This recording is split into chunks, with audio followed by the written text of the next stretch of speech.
ओम शांति।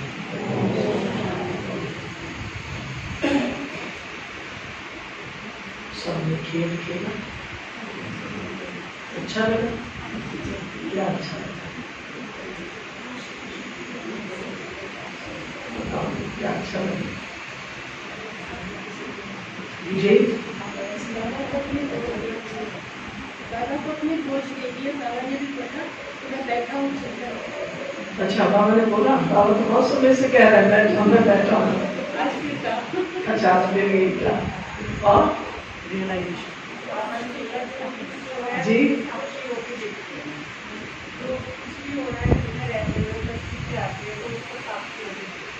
जो कुछ हो रहा है उसको साक्षी होके देखो और अपनी शक्तियों को, अष्ट शक्तियों को पहचानो और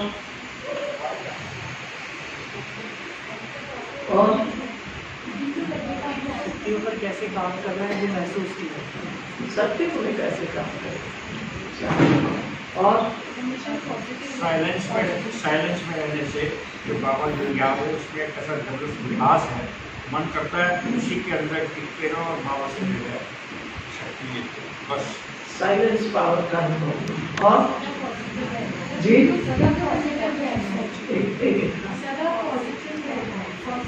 पॉजिटिव रहना है। ओके, अच्छा और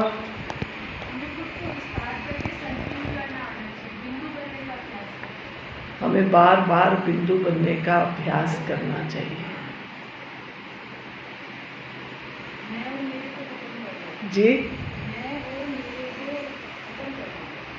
मैं और मेरा खत्म हो सकता है, खत्म है? मेरा घर, मेरा परिवार, मेरा गहना, मेरे पैसे नहीं अच्छा नहीं लगता। अच्छा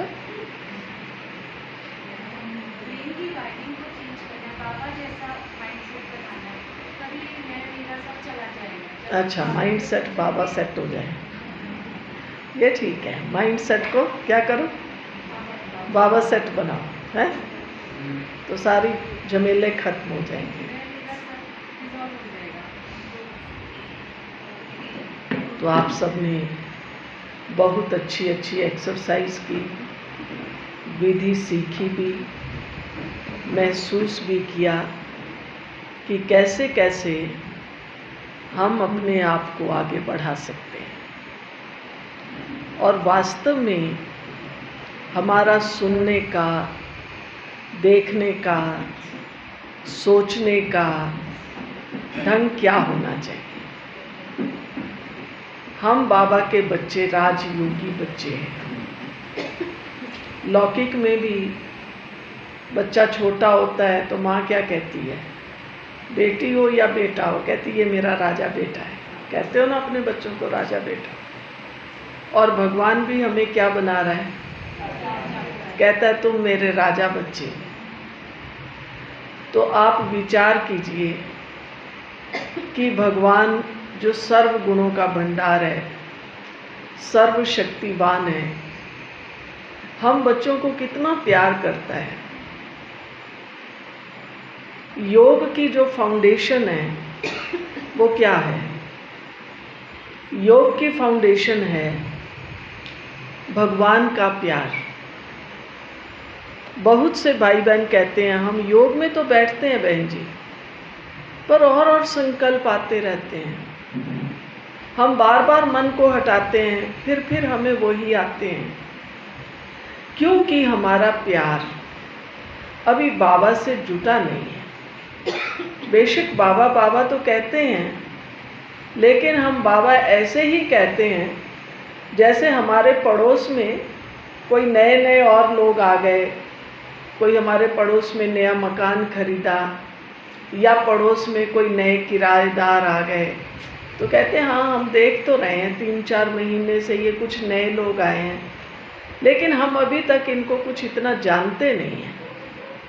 फिर धीरे धीरे रहते रहते 8-9 महीना, साल बीत जाता है, फिर थोड़ी राम राम शाम शाम करनी शुरू करते हो, फिर कुछ बातें करते हो, फिर एक दो को बुलाते हो किसी दिन वार त्योहार पे, फिर एक दूसरे को पहचानना शुरू करते हो। फिर आप कहते हैं ये पड़ोसी अच्छा है या नहीं है। आपने कब कहा अच्छा है या नहीं है? जब आप उसके साथ व्यवहार में आए हैं।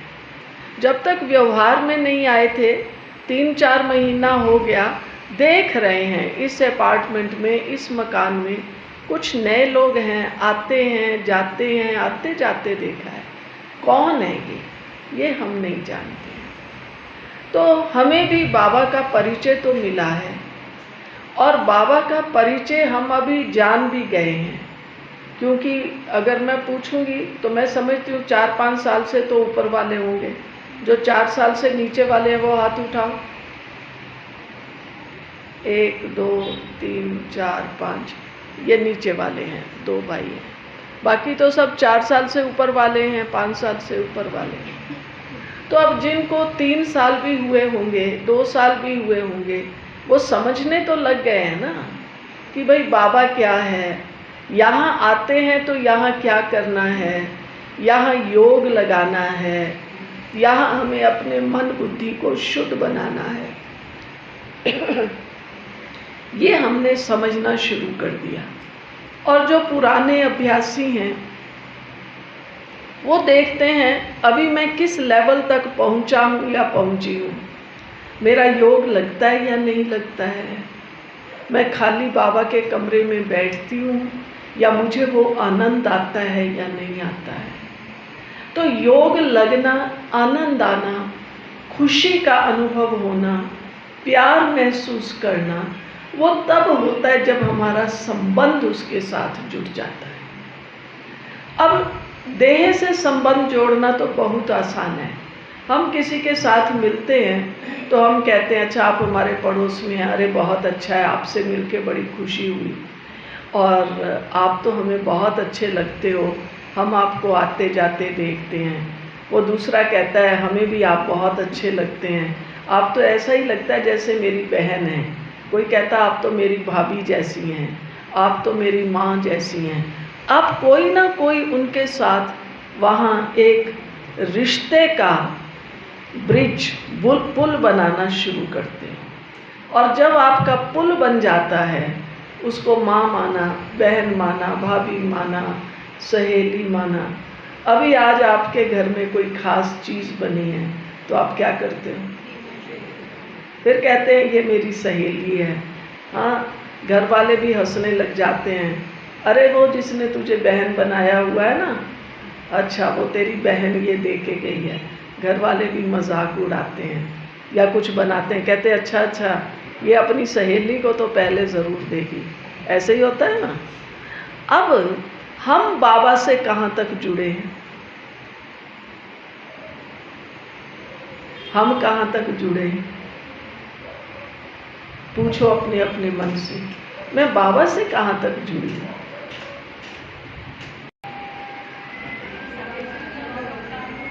है? अब हमारा बाबा से कौन सा संबंध है? अब अपने आप को देखो, देखा सबने क्या कैसा संबंध है? हैं? बाप का है। बताओ कैसा संबंध है, क्या सोच रहे हैं आप सब? जी बाबा दोस्त है। अच्छा ओके, बाबा से स्नेह का संबंध है। अच्छा, और बेटे का, शिक्षक का।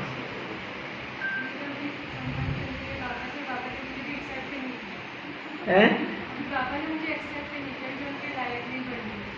एक्सेप्ट नहीं किया? कितना समय से आ रहे हो? अच्छा, कोई बात नहीं, कोई बात नहीं है, बहुत अच्छा है। तो अब मैं पहले आपको यही बताती हूँ कि बाबा हमें पहले दिन से ही एक्सेप्ट कर लेता है। हम जिस दिन पहले दिन आते हैं और हम जिस दिन, कौन सा दिन हो सकता है, मैं 3 दिन 4 दिन से आ रही हूँ, लेकिन अभी मुझे समझ नहीं आया। अब 5-6 दिन के बाद मुझे समझ में आया, अच्छा ये ब्रह्मा कुमारी बहनें जो हैं ये भगवान को शिव बाबा कहती हैं। तो मुझे थोड़ा सा समझ आया। अब जिस दिन मैंने थोड़ा सा समझा और दिल से कहा हाँ शिव बाबा आप ही मेरे बाबा हैं और मैं आपकी हूँ, ये तो आपने स्वीकार कर लिया। तो बाबा कहता है जिस दिन कोई भी बच्चा ये महसूस कर लेता है कि वो सर्वशक्तिवान शिव बाबा मेरा बाबा है, बाबा उसे सबसे पहले वरदान देता है। कौन सा? कौन सा? कौन सा वरदान देता है? एक अव्यक्त मुरली है बाबा की। बाबा कहता है मैं उसको उसी घड़ी दिव्य बुद्धि का वरदान देता। कितना बड़ा वरदान है। अब देखो ये बहन को जो ये रियलाइज हुआ कि मैं अभी काबिल नहीं हूँ या मैं अभी धीरे धीरे बन जाऊंगी, तो ये कैसे किया महसूस? बुद्धि से। अगर बुद्धि ना होती, दिव्य बुद्धि, तो ज्ञान से पहले तो हम सब क्या सोचते थे? हम बहुत बढ़िया हैं। कोई अपने को सोचता था मैं गलत हूँ। जब तक ज्ञान नहीं मिला था तो हम यही सोचते थे मेरे जैसा कौन है। तो ये रियलाइजेशन कब हुआ? इसलिए अपने अंदर, बाबा के हर बच्चे के अंदर ये खुशी पहले भरो। कौन सी? कि बाबा ने मुझे अपना बनाया। पहले कौन बनाता है, वो या हम? पहले बाबा हमें स्वीकार करता है। मैंने ज्ञान समझा, अभी 7-8 दिन हुए, मुझे आते हुए ज्ञान सुनते हुए अच्छा लग रहा है, बहनें भी अच्छी लग रही हैं, व्यवहार भी ठीक लग रहा है। मैं कहती हूँ हाँ ये है तो अच्छी जगह, इनका शिव बाबा अच्छा है। फिर 1-2 दिन के बाद कहती हूँ हाँ देखो मैं बाबा के घर में आ रही हूँ ना, अब मुझे थोड़ी थोड़ी शांति, थोड़ा यहाँ का प्यार महसूस होता है। शिव बाबा मेरा भी बाबा है। तो पहले किसने बनाया मुझे? बाबा ने मुझे अपना बना लिया। तो वो आत्माएं कितनी सौभाग्यशाली हैं। कौन कौन सौभाग्यशाली है? हम सब। यहाँ तो हम सब वाला है ही नहीं, धंधा ही नहीं है, बिजनेस ही नहीं है। मुझे बाबा ने स्वीकार किया, मुझे बाबा ने अपना बनाया है, बाबा मेरे लिए आया है, मैं बाबा की बन गई। वाह बाबा वाह। दुनियादारी में, लौकिक में ये कहते हुए भी कि नहीं जी नहीं, हम तो आपके साथ हैं, मैं आपका हूँ, आप मेरे हो, फिर भी आप देखो दुनियादारी में पति पत्नी होते हैं, आजकल तो डाइवोर्स देने में देर नहीं करते। आजकल तो हम कहते हैं पहले डाइवोर्स फिर शादी, पहले से ही उनका झगड़ा लफड़ा शुरू हो जाता है। आजकल की दुनिया तो ऐसी है। लेकिन एक भगवान ही है जो अपना बना लेता है, और वो फिर हमें कभी भी डाइवोर्स देता है भगवान कभी? वो नहीं हमें भूलता है। तो आप पहले इस चीज को महसूस कीजिए कि भगवान ने मुझे अपना बनाया है, भगवान ने मेरा हाथ पकड़ा है, वो मुझे कितना प्यार करता है, कितना चाहता है। मेरा प्यार बाबा से है या मेरा प्यार अभी भी दुनियादारी में है? दुनिया में क्या है? या तो वस्तुएं और वैभव। किसी को नया नया कपड़ा अच्छा लगता है, नया नया जूता अच्छा लगता है, वस्तुएं हैं ना। फिर ज़्यादा पैसा है तो वो थोड़ी अच्छी ज्वेलरी, अच्छा मकान, अच्छा वैभवों में फंस जाता है। तो वस्तुएं और वैभव, इन सब से भगवान नहीं मिलता है।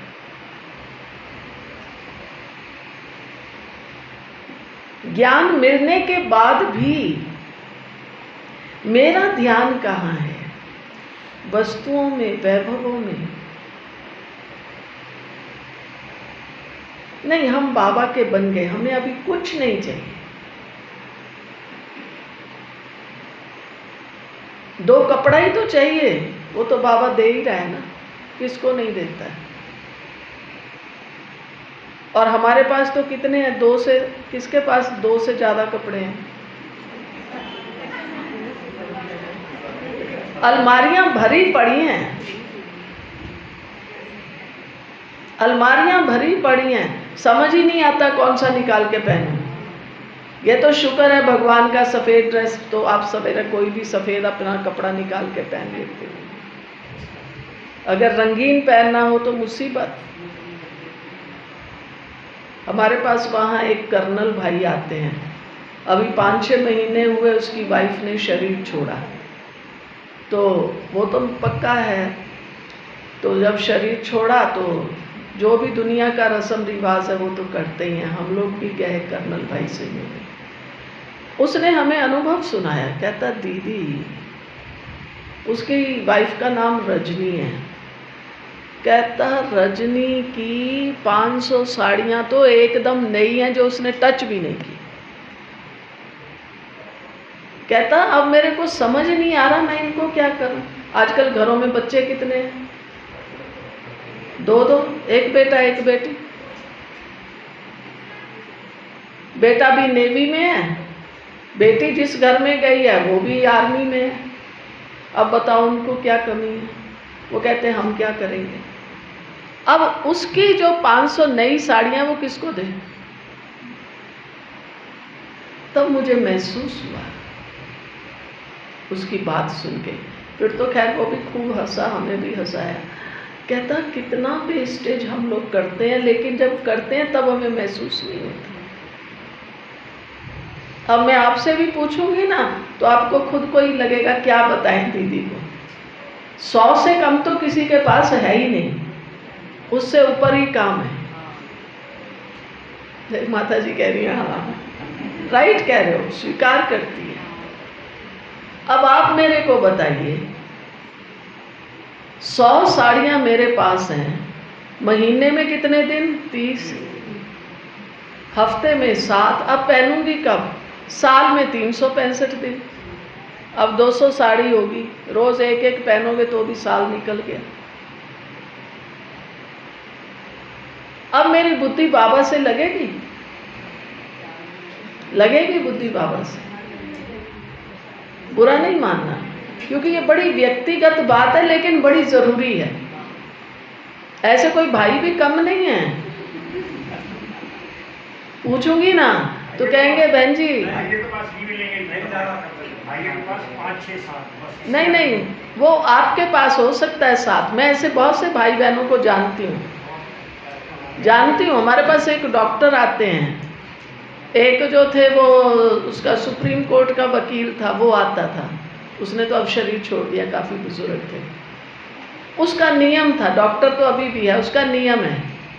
कहता बहन जी मैं 6 से ज़्यादा शर्ट नहीं रखता। एक बार कोई बहुत बड़ा सेवा का प्रोग्राम था, उसने काफ़ी सेवा भी की। मैंने कहा चलो बाबा के घर से इसको एक शर्ट देते हैं।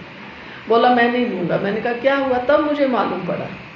कहता नहीं बहन जी मेरा नियम है, मैं 6 से ज़्यादा शर्ट नहीं रखता। अब मैं आपसे ये लूँगा तो मुझे एक निकालनी पड़ेगी। ऐसे भी लोग हैं, नो डाउट। लेकिन आप ज़रा औरों का हाल पूछिए, भाइयों के पास भी कम नहीं है। सैर करने वाले अलग, सेंटर पे आने वाले अलग, धंधे पे जाने वाले अलग, 20-25 तो होते ही हैं, नहीं है? कहता होते हैं और ज़्यादा ही होते हैं। तो मैं आपको बताती हूँ, आप बताइए मेरी बुद्धि अब इन्हीं चीज़ों में लगी हुई है। आजकल कौन सा फैशन आया है? अब हम सफ़ेद पहनते हैं, मैं कई बार देखती रहती हूँ सफ़ेद में भी फैशन। अब ये ऐसा नहीं ऐसा, ऐसा नहीं ऐसा, सफ़ेद भी कम नहीं है कंपटीशन, वो तो रंगीन से भी ज़्यादा आगे है।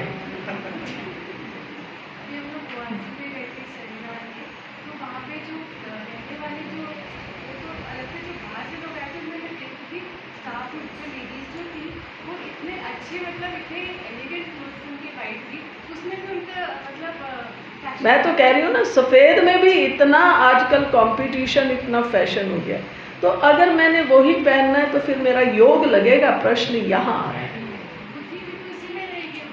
बुद्धि मेरी यही रहेगी। अच्छा इसने, अच्छा ऐसी शर्ट भी होती, अच्छा ऐसा दुपट्टा। अब जो मैंने यहाँ देख लिया मैं जाके बनवाऊंगी ज़रूर। हमारे यज्ञ का क्या नियम है? मैं शुरू में यज्ञ में आई, जैसे और बहनें आती हैं, हम अपने घरों से पहली बार आएंगे तो माँ बाप बच्चों को देते ही हैं ना। 2 साल तक हम सेवाओं में इधर उधर घूमते रहे। पहले तो कुछ जल्दी ये होता ही नहीं था कि लौकिक में भी जाओ। एक बार मैं मधुबन में आई, दीदी ने कहा तुम्हारी दीदी को अपने आप, उस समय बहुत थोड़ी सी बहनें होती थी, नई कुमारियाँ, तुम्हारे पास कितने, क्योंकि उनको मालूम था ये 2 साल से कहाँ कहाँ हम इसको भेज रहे हैं। मैंने कहा दीदी मेरे पास हैं। तो दीदी ने क्या किया, दीदी समझती थी, आगे पुरानों को जानती थी। एक हमारी पालू दादी होती थी, जैसे हमारी यहाँ कमलमणि दादी जी हैं, ऐसे ही थी इनकी साथी। दीदी ने उसको पालू दादी को भेजा, जाओ इसका अटैची देख के आओ कितनी साड़ी ब्लाउज है। जब उसने देखा तो कुछ और ही हुआ। उसने आके सुनाया, दीदी इसके पास सिर्फ 3 साड़ी है, 2 ब्लाउज हैं। तो दीदी ने कहा तू क्या? मैंने कहा मेरा तो चल जाता है, एक पहनो एक धो लो, एक पहनो, क्योंकि मांगने में शर्म आता था। 2 साल से यज्ञ में रह रहे थे, कहीं और गए नहीं, आए नहीं, घर में भी नहीं गए। तब दीदी ने मुझे बैठ के समझाया, देखो बाबा ने क्या नियम बनाया है। जो बहनें घर में रहती हैं माना सेंटर पर ही रह के सेवा करती हैं, इधर उधर नहीं जाती हैं, उनको 4 ड्रेसेस, 4 साड़ी, 4 ब्लाउज, 4 सब 4। और जो बहनें इधर उधर जाती हैं, जो भाषण करती हैं प्रोग्राम्स में, जैसे हम थे, उनको 6 ड्रेसेस, क्योंकि आएगी जाएगी, उसका कभी तैयार है कभी नहीं है। आज भी अगर आप मेरी अलमारी जाके देख लेंगे तो मेरी खैर 6 तो नहीं पर 8 या 10 ड्रेसेस आपको मिलेंगी। 2-4 तो घर में पहनने वाली पुरानी होती हैं, 2-4 नहीं होती। कभी ज़्यादा रखते ही नहीं, हमें होता ही नहीं है। ठीक है, जहाँ जाते हैं धुल जाते हैं ना कपड़े। तो कहने का भाव, मैं आपको एक भाई की बात जो जैनी भाई की सुनाना चाहती थी। वो बहुत फेमस हमारे जयपुर का वकील था अपना, और एक बार उसको हमने, आता रहता था टाइम टू टाइम, अभी तो शरीर छोड़ दिया, तो हमने भोजन, ब्रह्मा भोजन पर उसको बुलाया। तो जैसे होता है अपन खाना डालते हैं, सलाद देते हैं, फिर दाल सब्जी चावल रोटी देते हैं, फिर थोड़ी देर के बाद कुछ मीठा और कुछ पकौड़ा समोसा सर्व करते हैं। तो सर्व काफ़ी लोग थे, 100 के करीब VIPs थे। जब मैं उसके पास तक पहुंची, खिलाने वाली तो बहनें थी, मैंने कहा भाई साहब आपके लिए मैं मीठा लेके गई। बोला बहन जी मैं नहीं खाऊंगा। मैंने कहा क्यों, आप मीठा खाते नहीं हैं, आपको शुगर है? क्योंकि बुजुर्ग तो थे ही। बोला ना मेरे को कुछ नहीं है। तो मैंने कहा क्यों? तो उसने बोला, मैंने, ये जैनी था ना, बोला मैंने प्रतिज्ञा की हुई है 6 से ज़्यादा वैरायटी नहीं खानी है। अब आप मेहमान बन के जाएंगे तो 6 तो ऐसे ही हो जाती है। सलाद दिया, 2 सूखी सब्जी और 1 रस वाली सब्जी, 4 हो गया, चावल और रोटी, इसी में 6 पूरे हो गए। मैंने कहा भाई साहब आज तो कुछ भी हो जाए, फिर आज तो आपको ये मीठा खाना पड़ेगा। और उसने मान लिया, पर वो कहता है दीदी नहीं मैं करता ही, मेरा नियम है, क्योंकि था भी बहुत बड़ा आदमी। तो कहने का भाव है, मैंने इस संसार में ऐसे लोग देखे हैं जिन्होंने अपने जीवन का नियम बनाया हुआ है। कईयों ने तो कोई नियम नहीं बनाया हुआ। हमारे ब्राह्मणों में भी कईयों ने कोई नियम नहीं बनाया हुआ। जो अभी खा के हटे हैं, अभी कोई ले आया बहन जी रसगुल्ला, लाओ भाई ये भी खा लेते हैं, कोई ले आया पकौड़ा, लाओ भाई ये भी, कोई नियम ही नहीं है। तो कहने का भाव, मेरी बाबा से प्रीत कितनी, या वस्तुओं से प्रीत कहाँ है मेरी प्रीत? ये हमें चेक करना है। अच्छा तो सब कुछ अच्छा है, चाहे वो कपड़ा ले लो, जूता ले लो, खाने को ले लो, सब अच्छा है, क्या अच्छा नहीं है। तो ये देखना है हमारी बुद्धि बाबा तक कहाँ तक पहुंची है। पहुंची है बाबा तक या अभी भी खाने पीने में ही पहुंची है। तो हमें ये चेक करना है। ऐसे नहीं अरे आज मेरे घर में आ जाना, अब बाहर का तो खाते नहीं है, आज मेरे घर में आना, आज बहुत अच्छे हम वैरायटी पकौड़ा बनाएंगे, ठीक है आएंगे, अरे बाहर का तो नहीं खाते, तुम्हारे घर में खा लो। ये हमारी टेंडेंसी नहीं होगी, हमारा योग नहीं लगेगा। इसके पीछे क्या राज है, क्यों नहीं योग लगेगा? पकौड़ा खाने से योग खत्म हो जाएगा क्या?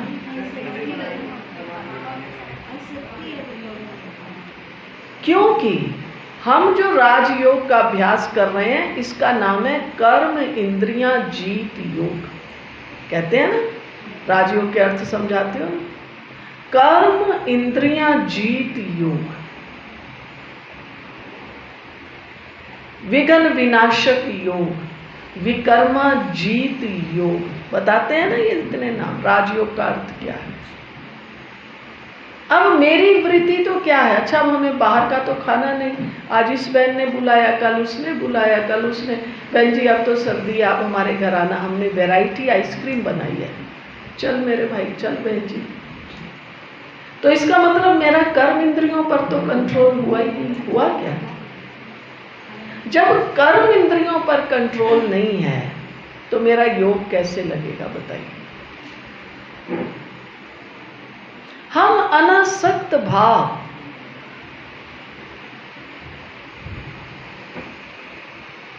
भक्ति में आगे व्रत रखते थे। अब बाबा कहता बच्चे तुम्हें व्रत रखने की जरूरत नहीं है, लेकिन ये अपने आप को चेक करें। मान लो मुझे आम बहुत पसंद है, कोई बात नहीं, आम का सीजन आ गया, पर मैं 2 दिन आम नहीं खाऊंगी। करो चेक।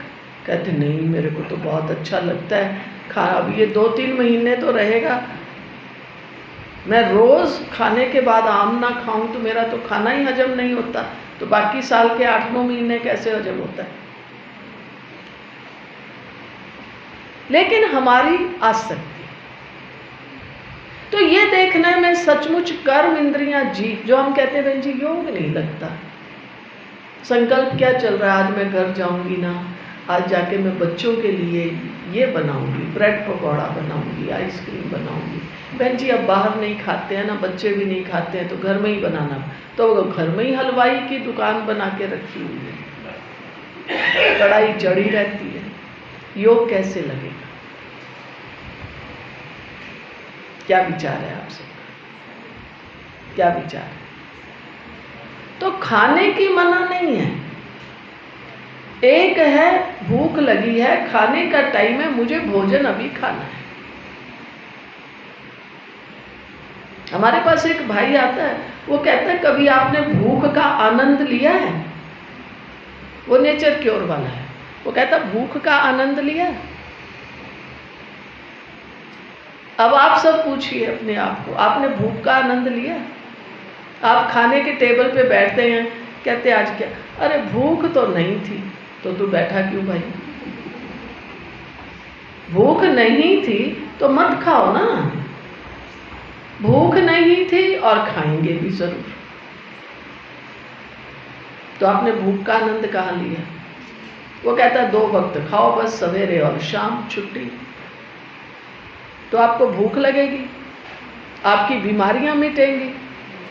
हमने तो अभी सवेरे सवेरे नाश्ता किया, 10-11 बजे थोड़ा काम वाम, अरे क्या करें, चलो थोड़ी चाय बना के, आजकल थोड़ी ज़रा गर्मी है तो चलो छाछ का गिलास पी लेते हैं, चलो खरबूजा काट के खा लेते हैं, जैसे हम खाने के लिए ही आए हुए हैं बस।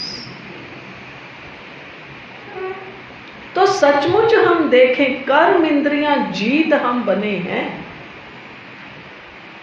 आजकल ठंडा चाहिए, ठंडा ही पी लो, ये खा लो, ये खा लो। फिर सर्दियाँ होंगी तो लड्डू खा लो, वैरायटी। तो हम कर्म इंद्रियां जीत तो बने ही नहीं, तो मेरा योग कैसे लगेगा बताइए। तो पहले अपने से पूछें, क्या मुझे योगी बनना है? योगी कैसा होता है? भले हमें बाबा ने कहा है तुम घर गृहस्थी में रहो, घर गृहस्थी में रहते हुए बाबा को याद करो, लेकिन ये भी तो बाबा ने कहा है ना कैसे रहना है, कर्म इंद्रियां जीत। हूं मैं कर्म इंद्रियां जीत हूं?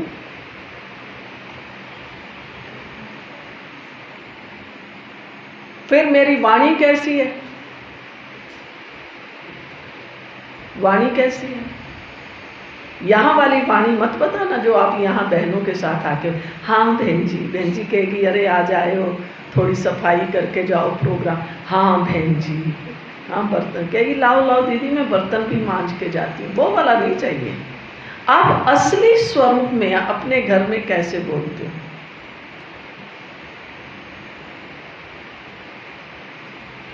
यहाँ तो सब आर्टिफिशियल, बुरा नहीं मानना, आर्टिफिशियल बोलते हैं।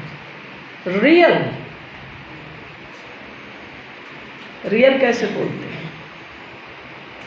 हमारे घर में मेहमान आ जाए तो हम बहुत विनम्रता से नमस्कार जी आओ जी बैठो, इतना हम आगे पीछे घूमते हैं। अपने घर वालों का क्या हाल है? खाना है तो खा लो, मैं तो जा रही हूँ सोने। ये क्या स्टाइल हुआ भाई? जिन घर वालों के साथ हम रोज रहते हैं उन्होंने कौन सा पाप किया? यही पाप है कि वो मेरे साथ रहते हैं।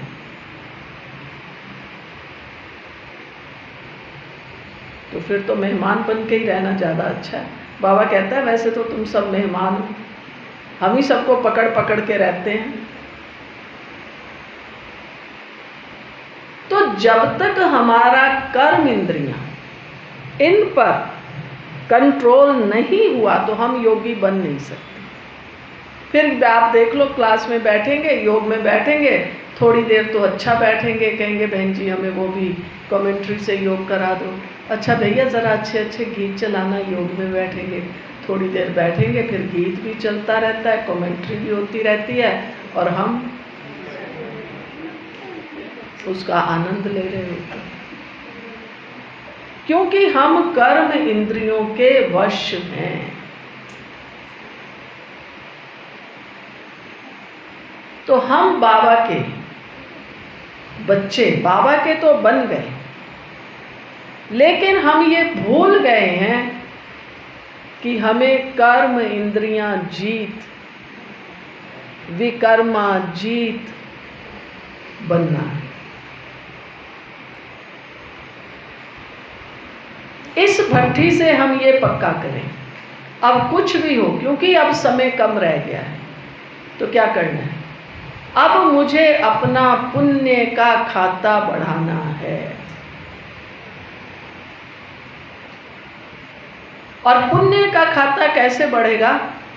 जब सबसे पहले हम अपने साथियों के साथ, अपने घर वालों के साथ प्यार से बोलें।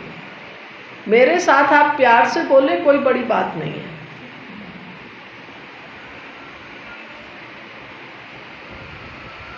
ये बड़ी बात नहीं है। आप अपने परिवार में कैसे बोलते हैं? मेरा सिर मत खाओ, मेरा सिर दर्द बहुत हो रहा है, जिसको खाना खाना है खा लो। घर में सर्वेंट काम करने आती है, हमारा क्या व्यवहार है उसके साथ? उसको मान लो 10 बजे आती है, 11 बजे आती है, पर आज वो 11 की बजाय 11:30 12 आ गई। देखिए फिर आपका व्यवहार। तेरा तो रोज का काम है देर से आना, सवेरे से घर गंदा पड़ा है। हो सकता है उसका कोई जेन्युइन कारण था, उसके भी घर में मेहमान आए होंगे, और नहीं भी है, आपको उसी सर्वेंट को रखना भी है। आप चिड़चिड़ कर रहे हैं, वो तो अपना फटाफट झाड़ू लगाती, बर्तन मांजती, भाग जाती है। आप ज़्यादा करेंगे तो कल आएगी नहीं, कहेगी अभी आज मालकिन को ज़रा करने दो काम, फिर कल जाऊंगी। अरे तू कल आई नहीं, कल मेहमान आए हुए थे। हाँ बीबी जी मेरे भी घर में मेहमान आए हुए थे, बात खत्म। मेरा मेरे सर्वेंट के साथ क्या व्यवहार है? गर्मी के दिन है, हम उसको नींबू पानी नहीं पिलाते हैं, ठंडा पानी तो ऑफर करो, आई बेचारी धूप से, आजा भाई तू भी पहले पानी पी ले, छाछ पी ले, फिर काम कर। उसको लगेगा ये मालकिन कितनी अच्छी है ना, वो दूसरे दिन अपने आप आएगी। और अगर मालकिन झगड़ालू है आए दिन, तो टाइम से नहीं आती, सफाई नहीं करती, बर्तन देख गंदे छोड़ जाती है, भागी भागी आती है, भागी भागी जाती है, वो कहती है अच्छा इसका तो काम ही है बोलना। अब बताइए मेरे विकर्म बन रहे हैं या सुकर्म बन रहे हैं? सब लोग सुन रहे हो ना ध्यान से मेरी बात? ऐसा है ना प्रैक्टिकल? क्योंकि मीठे भाई बहनों, जब तक हमारे व्यवहार शुद्धि नहीं हुई है, हमारा योग लग ही नहीं सकता है, कुछ भी कर लीजिए। फिर मैं कहूँ मैं 10 साल से ज्ञान में हूँ, 20 साल से हूँ, 30 साल से हूँ। बहन जी शुरू में आए थे ना, हमें बड़ा अच्छा लगता था, बाबा जो कहता था, बहन जी जो कहती थी, योग भी बढ़िया लगता था। अब नहीं लगता। अब क्या हुआ? आपको आगे बढ़ना चाहिए था या पीछे हटना चाहिए था? हाँ, तो ये क्या हुआ? शुरू में तो योग अच्छा लगता था, अब नहीं लग रहा है। क्या बात है? क्योंकि हमारे पर अटेंशन नहीं। शुरू में हम आए ना, हर बात नहीं लगती थी, अच्छा ऐसे भी करना है, अच्छा ऐसे रहना है। और जब हम थोड़े पुराने हो गए, अरे घर गृहस्थी में रहते हैं, ये सब तो होता ही है। शुरू में आए तो हमें बड़ी लगन थी। बहन जी ने कहा 4 बजे ही, बहन जी मैं तो 3:45 ही उठ जाती हूँ, भागी भागी आती हूँ मुरली सुनने के लिए, सवेरे नहीं आती तो दिन में आ जाती हूँ, बस ऐसे बैठी है योग में। 1 2 साल बीता नहीं, फिर योग में बैठे हैं। तो क्यों ऐसा हो रहा है?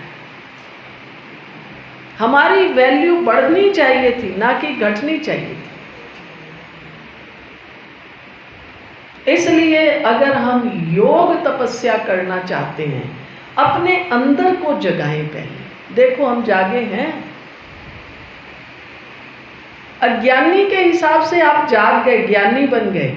अब आपको पता पड़ गया आत्मा है, आत्मा यहाँ रहती है, शिव बाबा परम धाम में रहता है, हम शिव बाबा के बच्चे हैं, बाबा हमें देवता बना रहा है, हम सतयुग में जाएंगे, स्वर्ग में जाएंगे। आप जाग गए हैं। लेकिन अंदर से मैं जागी या नहीं जागी? कचरा तो मेरा वही का वही भरा पड़ा है अंदर, वही ईर्ष्या द्वेष, वही तेरी मेरी, हमारी व्यवहार शुद्धि। बाबा की जीवन कहानी सुनते हैं ना। कलकत्ता में एक बार शुरू में जब सेवाएं शुरू हुई, अखबार वाले ने उल्टा छाप दिया और उसने लिखा कि ये ब्रह्मा कुमारियां, जिसको ब्रह्मा कहती हैं, इसकी तो साइकिल पंक्चर की दुकान थी। आपने पढ़ा होगा, पढ़ लेना नहीं तो जीवन कहानी। तो कलकत्ता वालों ने बाबा को पत्र लिखा, बाबा क्या करें, इस पर केस करें अखबार वाले पे? बाबा ने क्या कहा? बाबा ने कहा वो भी बाबा का बच्चा है, बाप बच्चे पर केस नहीं कर सकता। नहीं पढ़ा हो तो पढ़ लेना जीवन कहानी। बाप बच्चे पर केस नहीं कर सकता, बच्चे उसको भी बुलाओ बाबा के घर में, उसको ब्रह्मा भोजन खिलाओ, सेवा करो। और बाकायदा उसको बुलाया गया, ब्रह्मा भोजन खिलाया गया। उसी ने फिर दोबारा अखबार में डाला कि जो डाला पहले डाला, गलती से डाला, उसने हाथ जोड़े। तो किस चीज ने बदला? किस चीज ने बदला? व्यवहार ने बदला ना। अगर हम भी उस पर केस कर देते कि ये कौन होता है, तो शायद वो तब का केस आज तक चलता ही आता है।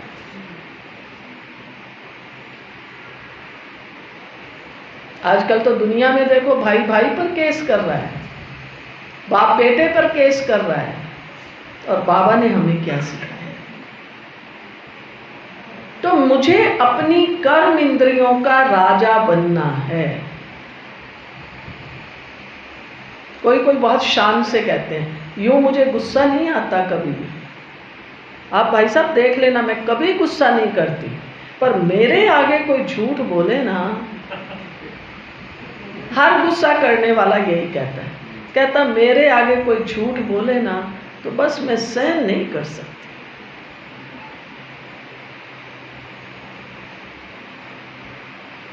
क्या विचार है? पास कब होते हैं, पेपर दे के या बिना पेपर दिए? तो जब मेरा पेपर आया, किसी ने झूठ बोला, किसी ने गाली निकाली, मेरा पेपर था, तब तो मुझे गुस्सा आ गया। तो मैं पास या फेल? अरे क्या बात करते हो? गाली निकालेगा तो गुस्सा नहीं आएगा मुझे? आएगा ना?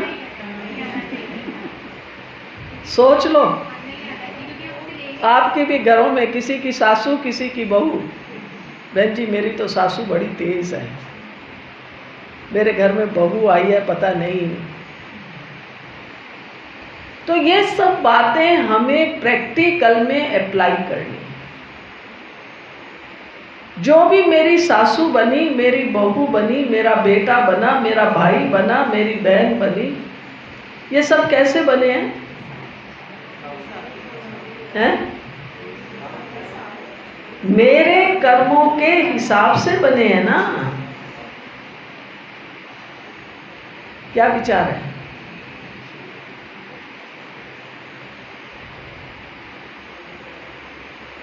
क्या विचार है? जो हमें संबंध मिले हैं हमारे कर्मों के हिसाब से हैं। अब मुझे एक संबंध पसंद नहीं आ रहा, ये जो है ना फलाना, मेरे को तो बिल्कुल है ही अच्छा ही नहीं लगता है, तो वो संबंध भी बना तो मेरे कर्मों से था ना। तो मुझे सुधार कहाँ लाना है? सुधार कहाँ लाना है? अपने कर्म में लाना है, अपनी भावनाओं में लाना है। बाबा क्यों हमें कहता है शुभ भावना का दान दो? कहता है या नहीं कहता? तो आज से दो बातें पक्की करो। एक तो मुझे कर्म इंद्रियां जीत बनना है।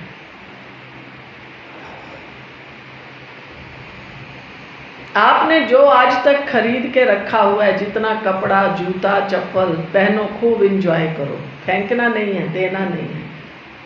लेकिन अब कोई भी फैशन आए मुझे नहीं खींच सकता। जब मेरे पास ऑलरेडी 100 साड़ी पड़ी है, 10 जूते चप्पल पड़े हैं, एक और क्यों खरीदूं? एक टाइम में कितना पहनेंगे?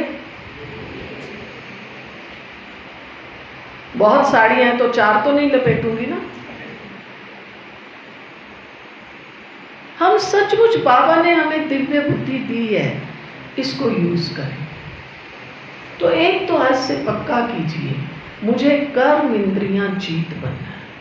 आप जो कहते हैं ना बहन जी, योग में बैठते हैं फिर ना इधर उधर के संकल्प बहुत आते हैं, तो वो संकल्प आपको क्या आते हैं? यही तो आते हैं, उसने ये किया, उसने ये किया, उससे ये लेना है, उससे ये लेना है, कल मुझे शॉपिंग करने जाना है, मुझे ये चीज़ लानी है, मुझे ये चीज़ लानी है, यही आते हैं ना। और क्या संकल्प आते हैं?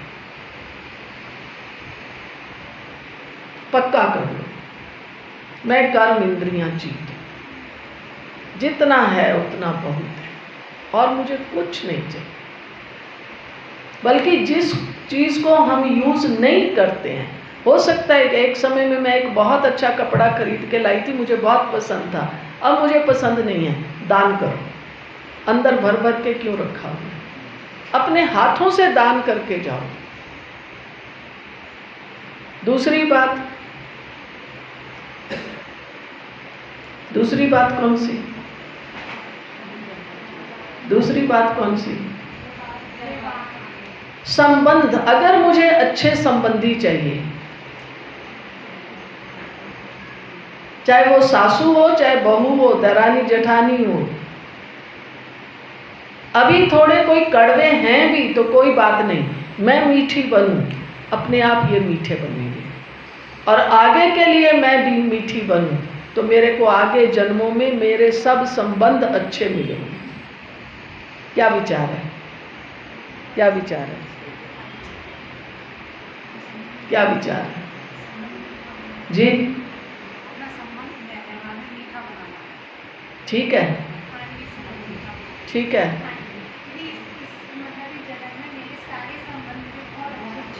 हैं? बहुत अच्छी बात है, बधाई आपको।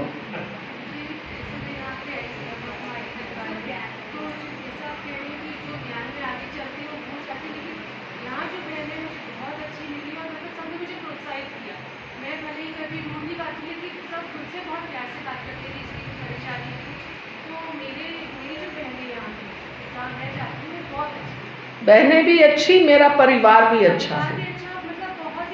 तो कहने का भाव है, इस बात को समझें, हम अपने व्यवहार को, अपने सोच को अच्छा बनाएं, खुद कर्म इंद्रियां जीत बने। ठीक है ये बात? यही ठीक है या इस हॉल के बाहर जाने के बाद भी ठीक है? अपने घर में जाकर, घर में जाकर समझ आ रही है बात?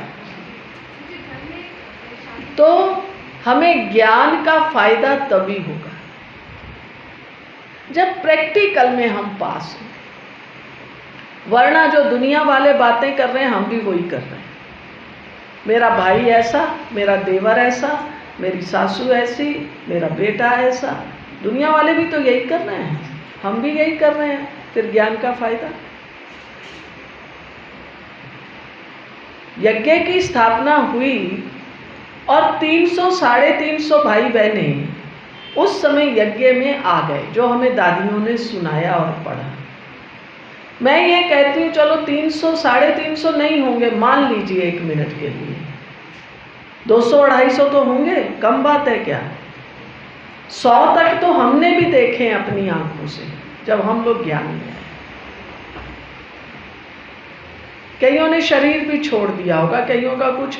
तो मान लीजिए अगर 200-250 भाई बहने भी 14 बरस तक इकट्ठे रहे, कम बात थी क्या? क्या विचार है? हम तो अपने 4 के परिवार में ही शांति से नहीं रहते हैं। चाहे वो सस्ताई का जमाना था, खाने पर पैसा तो खर्च होता होगा, काम तो होता होगा, बर्तन तो तब भी साफ होते होंगे, कपड़े तो आजकल तो वॉशिंग मशीन है, तब तो वॉशिंग मशीन नहीं होती थी। 1936 थी कोई वॉशिंग मशीन? सब काम, इतने लोगों का कपड़ा धुलता होगा, इतनों के बर्तन साफ होते होंगे, इतनों का खाना रोज सवेरे दोपहर शाम। विचार कीजिए इस बात, कैसे बाबा ने चलाया। अब जो आए वो कैसे थे? छोटे बच्चे, सारी दादियां सुनाती हैं, आप पूछ लो, कोई 7 साल, कोई 8 साल, कोई तो किसी को तो माँ लेके आई तो 1-2 साल का बच्चा भी लाई, 10 साल 15 साल। कुछ एक थी माताएं बहनें जो थी, जो अपने बच्चों को लेके आई, जो माताएं थी वो 20-22 साल, ज़्यादा से ज़्यादा 25 साल। कोई बूढ़े लोग तो नहीं थे। बाबा खुद ही 60 बरस का, मम्मा 16-17 साल की। 14 साल इन्होंने तपस्या कर ली। 1950 तक, फिर ये पार्टीशन के बाद यहाँ आए भारत में, 47 में पार्टीशन हुआ। आप विचार कीजिए कैसे रहते हो। हमने तो कभी ना सुना ना देखा कि दादियां लड़ती थी आपस में।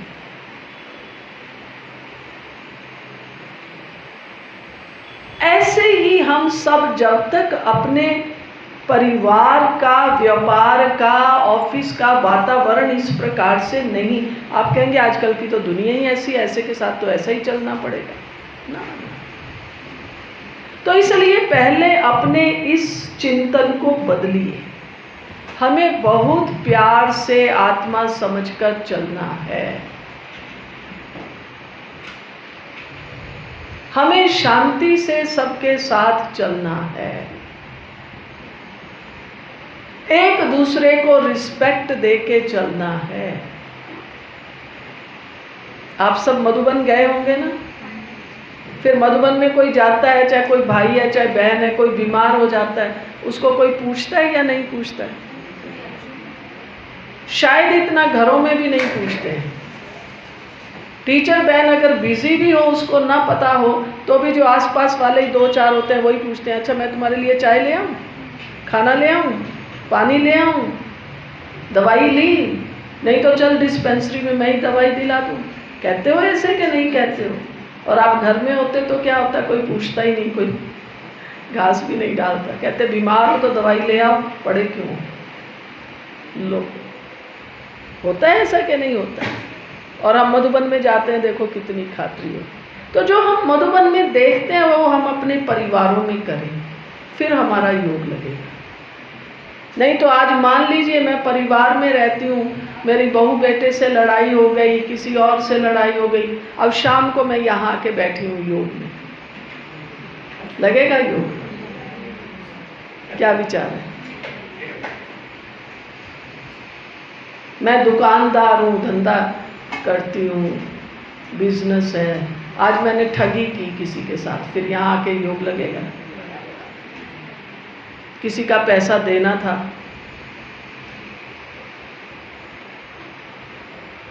वायदा किया था महीने के अंत में दे देंगे, महीने का अंत भी हो गया, दूसरा महीना भी हो गया, नहीं दिया, दुआएं मिली, बददुआएं मिली। बहुत खबरदार रहना है अपने कर्म के लिए। इसलिए एक बात हम हमेशा कहते हैं, आप किसी से मत डरिए, ना पति से, ना पत्नी से, ना सासू से, ना ससुर से, किसी से नहीं डरना है, भगवान से भी नहीं डरना। किससे डरें? अपने कर्म से डरें। मैंने जो किया है कर्म, वो मेरा पीछा नहीं छोड़े। इसलिए हम राजयोगी कौन है? कर्म योगी। मेरा हर कर्म श्रेष्ठ। ठीक है? ठीक है? किसी को कुछ पूछना है तो पूछो,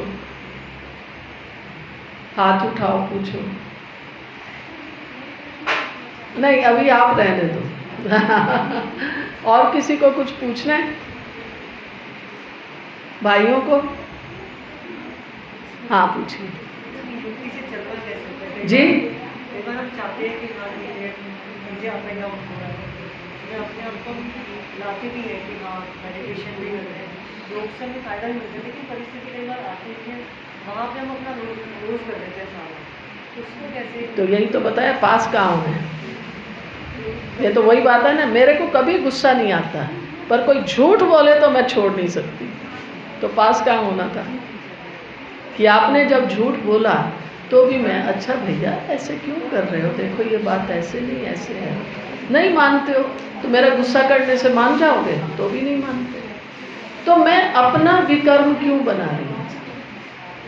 अपनी चिंता रखो, दूसरे की ना।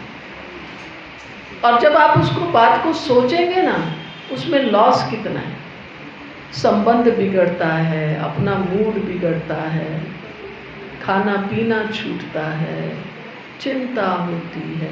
क्या फ़ायदा ऐसा कर्म करने से?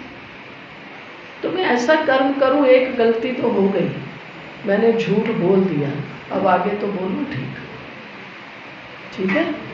और कोई बात?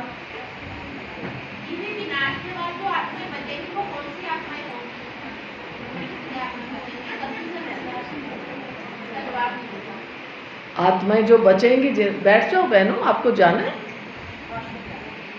जाओ, इधर निकल जाओ ना, बीच से निकलो। ऐसा है बहन, विनाश के बाद कौन बचेगा वो तो छोड़ दो, हम इतने बैठे हैं, कल तक कौन कौन जिंदा रहेगा किसको पता है? पता है? आजकल आप देख लो न्यूज़, लोग घूमने जा रहे हैं, मंदिर में जा रहे हैं, रास्ते में एक्सीडेंट हो रहा है। आजकल तो एक्सीडेंटों की शायद कोई सीज़न चल रही है? ऐसा लग रहा है जैसे आम का सीज़न है, ऐसे एक्सीडेंट का भी सीज़न है। कोई मंदिर में जा रहा है, कोई शादियों में जा रहा है, कोई घूमने जा रहा है, एक्सीडेंट हो गया। इसलिए विनाश के समय कौन बचेगा कौन नहीं बचेगा ये सोचना ही नहीं है। मैं जब तक बचूं मुझे अपना एक एक संकल्प बाबा की याद में सफल करना। अच्छा, मैं आपको बता भी देती हूँ, आप तो ज़रूर बचोगे, आप 100 साल तक जियोगे। फिर आप क्या करोगे? क्या करोगे बताइए? गारंटी आप तो बचोगे, विनाश के समय भी बचोगे। फिर क्या करोगे? इसलिए इन बातों में कोई दम नहीं है। क्या फ़ायदा ये जान के? मैं आपको कह देती हूँ, अच्छा देखिए, आप तो कोई रहो ना रहो, मैं तो रहूँगी, सो व्हाट? हाँ पूछो, क्या कहते हो?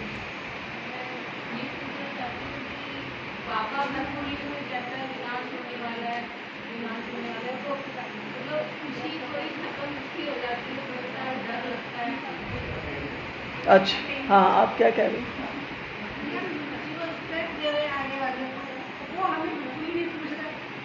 है वो हमें ना दे। आपको एक बात सुनाऊं? एक बार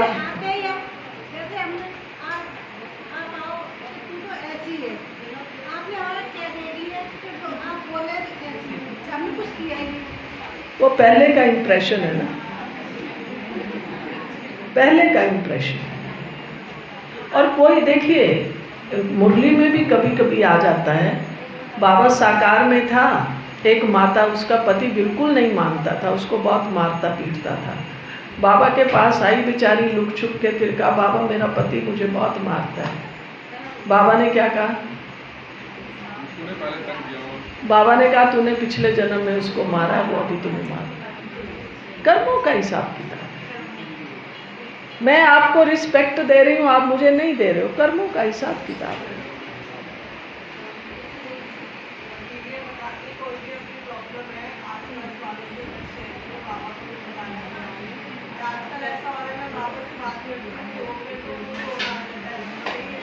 क्या मुझे